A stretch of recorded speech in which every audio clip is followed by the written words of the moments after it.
నిన్న జరిగిన జేఏసీ ఏర్పాటు వేదిక మన విశాఖపట్నం మిత్రులు యూనియన్లకు అతీతంగా నిర్వహించారు. చాలా శుభ పరిణామం. వాళ్ళ ఆశయం ఆవేదన రెండు కూడా ఒకటే. రాష్ట్రంలో ఉన్న అందరి కార్మికులకు ఏదో చెయ్యాలి, అందరికీ ఉద్యోగ భద్రత ఉండాలి, భవిష్యత్తులో కాంట్రాక్ట్ కార్మికులు ఉన్నతమైన స్థానంలో ఉండాలన్న తపన. రాష్ట్రంలో ఉన్న 13 కాంట్రాక్టు సంఘాలకు ఆహ్వానం పంపించారు. పంపిన కొన్ని సంఘాల ప్రతినిధులు కొన్ని అనివార్య కారణాలతో రాలేకపోయారు. మరికొన్ని సంఘాలు వక్రబుద్ధితో రాలేదు. కారణం ఏమైనా సరే జేఏసీ ఏర్పాటు జరపలేదు. ఎందుకంటే ఇంకా రానటువంటి యూనియన్ సంఘాల ప్రతినిధులు మాట్లాడి విజయవాడలో ఏప్రిల్ 12వ తేదీ నాడు మరలా అన్ని యూనియన్లతో సమావేశం ఏర్పాటు చేసుకుని రానటువంటి వారితో మాట్లాడి వారిని కూడా విజయవాడలో జరిగే సమావేశానికి ఆహ్వానం పలికి అందరి సమక్షంలో జేఏసీ ఏర్పాటు చేయాలి అని నిన్న జరిగిన విశాఖపట్నం సమావేశంలో నిర్ణయం తీసుకున్నారు. ఈసారి ప్రతినిధులతో పాటు కార్మికుల సలహాలు కూడా తీసుకుని ముందుకు సాగాలి అని నిర్ణయించడం జరిగింది. అందుకే రాష్ట్రంలో ఉన్న అన్ని ఉమ్మడి జిల్లాల నుండి పెద్ద ఎత్తున కార్మికులం విజయవాడకు వెళ్లి ఐక్యత చాటి చిరకాల డిమాండ్ నెరవేర్చడకై కాంట్రాక్ట్ జేఏసీ ఏర్పాటుకు మనమందరం సంసిద్ధులై మిత్రులారా, ప్రతి సబ్స్టేషన్ నుండి కనీసం 2 బయలుదేరి ఏప్రిల్ 12, 2026వ తేదీన విజయవాడలోని యొక్క సంఘీభావం తెలియచేసి సభను విజయవంతం చేసి కాంట్రాక్ట్ కార్మికుల జేఏసీ స్థాపనకై నీ భవిష్యత్ కొరకు నీ కొరకు నువ్వే ఓ చక్కనైన పునాది వేసుకుంటావు అని సభను విజయవంతం చేసి జేఏసీ ఏర్పాటుకు నువ్వు నీతోటి మిత్రులతో విజయవాడ వస్తావని కోరుకుంటూ విద్యుత్ కాంట్రాక్ట్ కార్మికుల ఐక్యత వర్ధిల్లాలి. యవ్వనంలో జాయిన్ అయ్యాం, వృద్ధాప్యస్థితికి వచ్చాం, అందరం కూడా కొద్ది మేకప్ కొట్టుకుని వచ్చాం. ఎవడో ఇక్కడ కుర్రోడు కాదు, కానీ కుర్రోడులాగా ఉండాలా, నటించాలా, నటన తెలుసుకోవాలా. అది ఎందుకంటే ప్రతి మీటింగ్లో కూడా నాయకులు ఏం చెప్తున్నారంటే కార్మికులకి నూతన చైతన్యం రావడానికి ఉత్సాహవంతమైన మాటలు, ఉపన్యాసాలు ఇస్తున్నారు, కానీ పని కనపడట్లేదు. అనిదా భావించకండి, దయచేసి పని అయితే కనబడలేదు. ఎందుకంటే పవర్ జేఏసీగా అందరం కలిసాం. కొన్ని సంఘాలు వచ్చి పవర్ జేఏసీకి మద్దతు ఇచ్చే కార్మిక లోకం అంతా వెర్రి గొంతుకు దాలిసాం. మాకు డైరెక్ట్ పేమెంట్ కావాలి, మాకు సంస్థలో విలీనం కావాలి, అదేవిధంగా సమాన పనికి సమాన వేతనం కావాలి. ఈ మూడు ఒకటే. సమాన పనికి సమాన వేతనం, డైరెక్ట్ పేమెంట్, విలీనం, ఈ మూడు ఒకటే. ఈ మూడు వేరు కాదు. ఈ మూడు వేరు కానే కాదు. అది గుర్తించాలా. సమాన పనికి సమాన వేతనం ఎవరికి ఇస్తుంది? మేనేజ్మెంట్ రెగ్యులర్ ఎంప్లాయీకి ఇస్తుంది. డైరెక్ట్ పేమెంట్ కావాలంటే ఏం చేయాలి? సంస్థలో విలీనం అయితేనే సంస్థ ద్వారా డైరెక్ట్ పేమెంట్ వస్తుంది. కార్మికులకి గందరగోళం చేసేసి, గజిబిజి చేసేసి, ఏమీ అర్థం కాని స్థితిలోకి తీసుకెళ్ళిపోయారు. దయచేసి పక్క రాష్ట్రంలో జరిగింది ఏ విధంగా జరిగిందండి, దాని కాపీలన్నీ కూడా ఆల్రెడీ ఆన్లైన్లో కొడితే, గూగుల్లో కొడితే వస్తున్నాయి.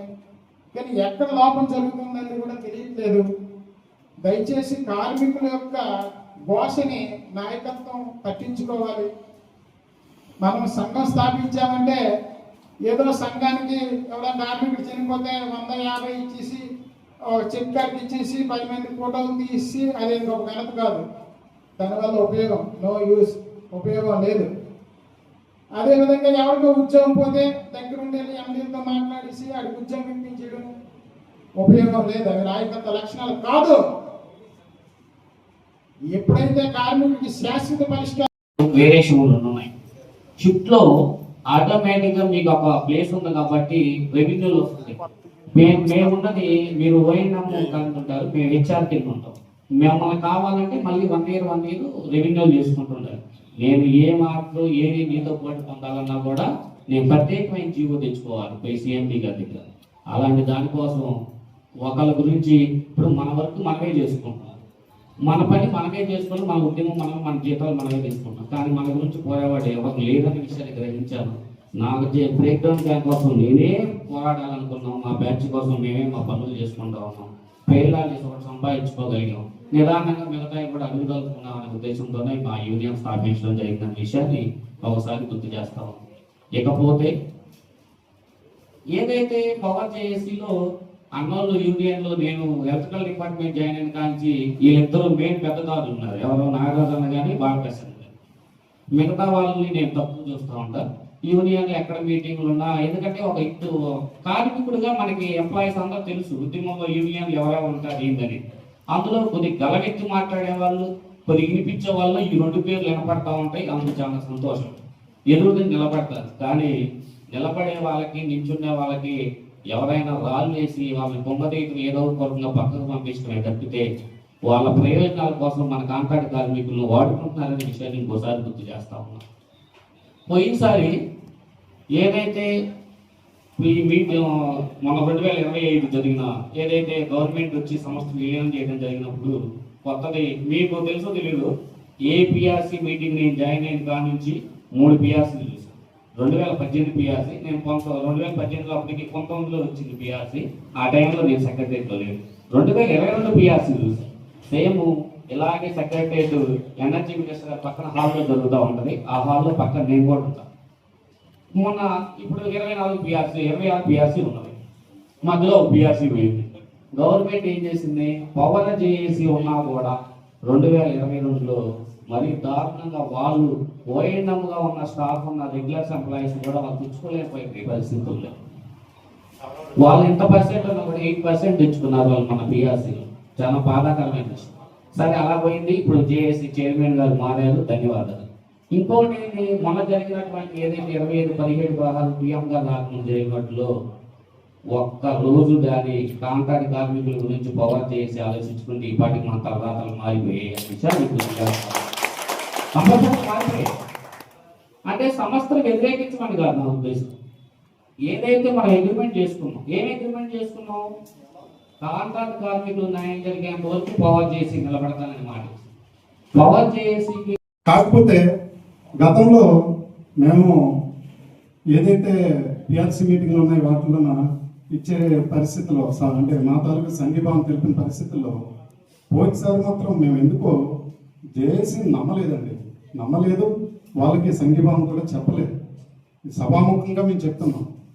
నేను కావాలంటే ఆ లెటర్ అయితే చూడొచ్చు, అందులో మా పేరు లేదు. మేము కూడా స్వచ్ఛందంగా బయటకు వచ్చేసాం. ఎందుకంటే మేము జేఏసీ నమ్మలేని పరిస్థితి అయిపోయింది ఆ టైంలో. ఇంకొక విషయం ఏంటంటే ప్రతి కాంట్రాక్ట్ సంఘం అంటే మేము ఇప్పుడు నేను ఈరోజు కాంట్రాక్ట్ సంఘం ద్వారానే ఇక్కడ అటెండ్ అవ్వడం జరిగింది. అయితే ఆంధ్రరాష్ట్ర పవర్ ఎంప్లాయీస్ యూనియన్ ఏదైతే ఈ యూనియన్లో ఉన్న కాంట్రాక్ట్ సంఘం ఏంటండి అంటే మా బైలా ప్రకారం మా దాంట్లో రెగ్యులర్ ఎంప్లాయీస్ ఉన్నారు, కాంట్రాక్ట్ ఎంప్లాయీస్ ఉన్నారు, ఎన్ఎంఆర్లు ఉన్నారు, డైలీ వేజ్ ఎర్నర్స్ ఉన్నారు. మొత్తం అందరినీ కూడా మా బైలా ప్రకారం మాకంటూ కాంట్రాక్ట్ సంఘం అంటూ ఏం లేదండి. మాది రెగ్యులర్ సంఘం ఇదే, కాంట్రాక్ట్ సంఘం ఇదే. ఆంధ్ర రాష్ట్ర power employees union register number G445.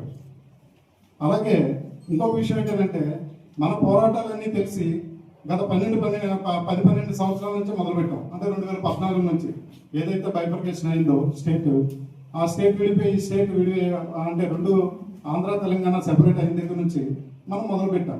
ఏంటంటే వాళ్ళు ఎలాగ తెలంగాణ వాళ్ళు మొత్తం కాంట్రాక్ట్ ఎంప్లాయీలు అందరినీ కూడా వాళ్ళు ఆర్టిజన్స్ కింద అవనియండి ఏదో ఒక పేరు పెట్టి వాళ్ళు అడాప్ట్ చేసుకున్నారు సంస్థలు. మన ఆంధ్రాలో కూడా సేమ్ అదే జరుగుతుందన్న ఉద్దేశంతో మనం అలా చేసుకుంటూ వస్తున్నాం. ఈ రెగ్యులర్ సంఘాలు కొన్ని సంఘాలు అది అంటే ఇప్పుడు ప్రస్తావన చేయలేము. సంఘాలు ఏంటంటే లేదు మీకు అనుకుంటే మేము దాని నుండి మేము ఏదో చేస్తాము, మా సపోర్ట్ కూడా మీరు తీసుకోండి అంటే వాళ్ళు నమ్మి మనం వెళ్ళడం, మోసపోవడం ఇది ఇలా జరుగుతూనే ఉంది ఈ రోజు వరకు. వ్యక్తిగా ఈరోజు మీ ముందు మాట్లాడుతున్నాను. మీరు అందరూ కూడా మనకి ఈ జరుగుతున్న ఈ అన్యాయం దీన్ని ఆపాలి, ఖచ్చితంగా కార్మికులకి మంచి జరగాలని ఒక మంచి ఆలోచనతో మీరు తీసుకున్న ఈ నిర్ణయాన్ని మేమందరూ కూడా అభినందిస్తున్నాం.